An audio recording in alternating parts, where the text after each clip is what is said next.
Hey friends, welcome back to Homestead on a Prayer. Today we're going to make a super delicious and easy bread recipe. Now this one is not sourdough. This is actually a traditional Turkish flatbread recipe. I believe it's pronounced Turkish Pide. Hopefully I'm pronouncing that right. So I actually heard about this recipe originally from my friend from Germany. So I first tried it when she made it and it was really delicious. So I'm just gonna make that today and I decided to show you guys how we do it. So I've got beef stew going behind me in the crock pot to have for dinner tonight.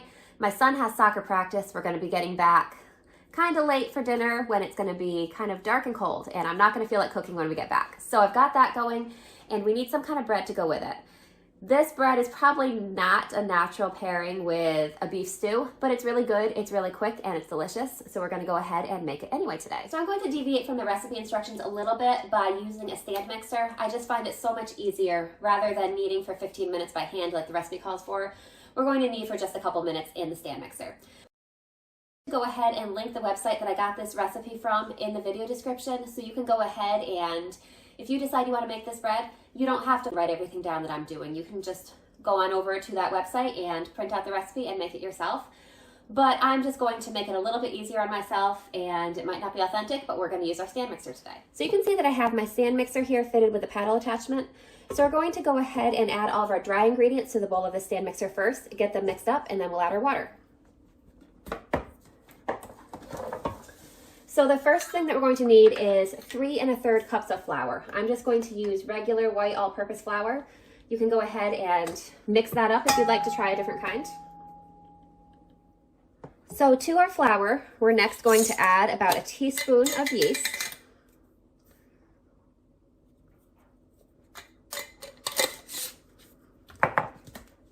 Also a teaspoon of salt. I'm just going to use the same teaspoon since I'm pouring my salt into it. And we also need a teaspoon of sugar. So I'm just going to go ahead and give this a quick mix to incorporate the dry ingredients. All right, so we've got our dry ingredients all mixed up. Now we're going to add about 1 1/2 cups of warm water to this, and we're going to mix it up.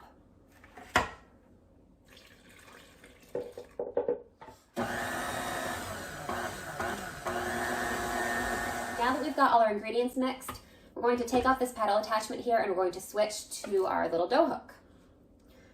This is the main part I did not want to do by hand. I don't really have the time to just spend all afternoon kneading this. Just trying to get every little bit of dough that's stuck on the dough hook off and into our bread mixture here. This feels a little bit sticky to me right now. I'm thinking that I might need to add a little bit more flour. I'm going to start kneading it though and see how it looks, and if we do need to add more flour, I'm going to let you know.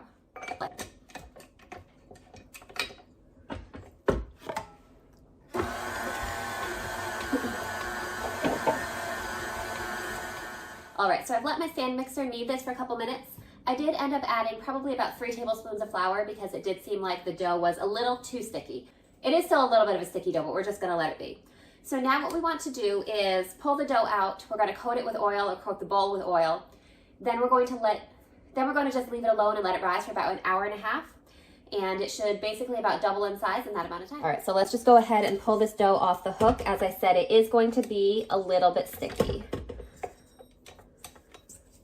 Now, if you're used to working with sourdough, this isn't going to seem too sticky to you, but it is definitely stickier than a lot of more common bread recipes. So I'm just going to shape this into just a little bit of a ball just to keep it nice and neat. And then pour a little bit of olive oil into the bowl here. Just going to kind of spread it around with my hand.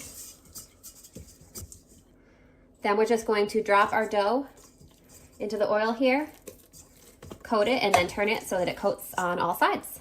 Then we're just going to let that sit for 1.5 hours. All right, our bread's been rising for about 1.5 hours. We're going to take a look and see how much it's risen. So this is nice and puffy. Try to take this off so you can see. So it's nice and puffy. I would say that's doubled in size. So we're going to dump it out onto this floured surface, and then we're going to cut it in half to make 2 little, you can't really call them loaves because it's a flatbread, but we'll be making 2 pieces of bread. So let's pour our dough out on here. Now, you definitely want to put this on a floured surface because this dough is fairly sticky. we're just gonna cut it in half. I'm going to put half of it back in the bowl, and we're going to work with the other half on this parchment paper here. Now you're going to want to flour your hands, again, because this dough is sticky, and we're just going to kind of carefully stretch it out. We want it to be a rectangle about 7 inches by 15 inches approximately. You don't need to be exact.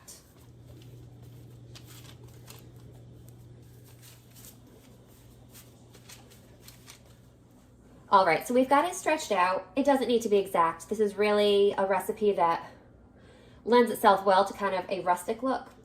So we're just going to let this sit here. I'm going to shape our other piece and get that ready as well. Once you have your pieces of bread shaped, you're going to cover them and let them sit for about 15 minutes. Not really to rise, but just to kind of rest a little bit. While they're resting, you're going to want to preheat your oven to, so my recipe is written in Celsius. It says 230 degrees Celsius. Because I'm in America, I'm used to using Fahrenheit. So if you convert that, it's about 446 degrees Fahrenheit. So you can just go 450 if you want. I went 446 just to be as close as possible. Now, ideally what you would do is you would bake these on something like a pizza stone. If you do have a pizza stone, you can go ahead and put that in the oven to preheat along with the oven. My pizza stone broke recently and I have not replaced it yet. So I'm just going to be making it on cookie sheets. So I'm not going to worry about preheating them or anything like that. I'm just going to leave them out of the oven. We'll just pop it in once the oven's ready and it will still be fine. All right, so our oven's preheated. Our breads have been down here kind of resting a little bit. So now it's just time for the fun finishing touch, and then we're gonna get them in the oven. So you can see they puffed up a little bit. I honestly let them go a little bit longer than 15 minutes. I got kind of sidetracked and didn't get to them quite on time. So they're gonna be a little puffy, but that is okay. So here I've made an egg wash. I cracked a whole egg in here. The recipe says an egg yolk, but I had a little egg, so I just used that and mixed it with a tablespoon of olive oil. So we're going to use that to brush on our bread in just a minute. And then this is the other topping that you're going to need to prepare. I put in this bowl 2 teaspoons of just regular white sesame seeds and also a teaspoon of black sesame seeds. Sometimes you'll also see those called nigella seeds. So we're just gonna mix these up and get them all ready to sprinkle on our bread. So first we're just going to take our egg wash here and just brush the tops of both of our breads. So we've brushed the egg wash on both of our breads. Now's the fun part. We're gonna put a little flour on our fingers and we're gonna make dimples all over the top of this. You definitely wanna make sure to flour your fingers before you do this because with the egg wash on here, it's going to be pretty sticky if you don't. So this is kind of similar to focaccia bread where it's gonna have a dimple top like that. All right, now we're just gonna sprinkle our seeds evenly over the top of both pieces of bread here.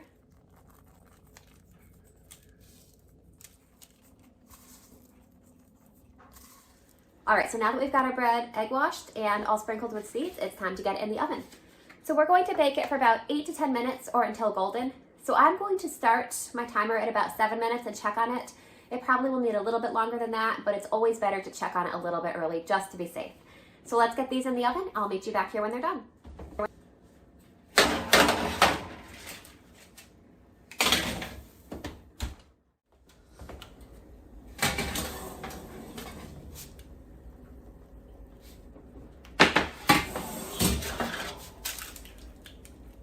So as you can see, our bread is done. They both look delicious and amazing.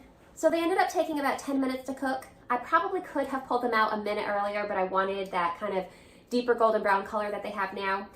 I actually maybe should have pulled them out 30 seconds to a minute sooner, but either way, they'll still be delicious. So I think one of the reasons that the recipe calls for the shorter bake time, the 8 to 10 minute bake time, is because it's kind of assuming that you have put a stone into your oven, preheated, and you're going to slide them directly onto the stone. We obviously didn't do that. We just used regular cookie sheet. So it took slightly longer because of that. But either way, these are going to be so good and delicious with dinner tonight, and then we will have extra to snack on for the next few days. So thank you guys for joining me in my kitchen today. I hope that you enjoyed this really quick and easy and simple bread recipe. Now I know I make a lot of sourdough videos.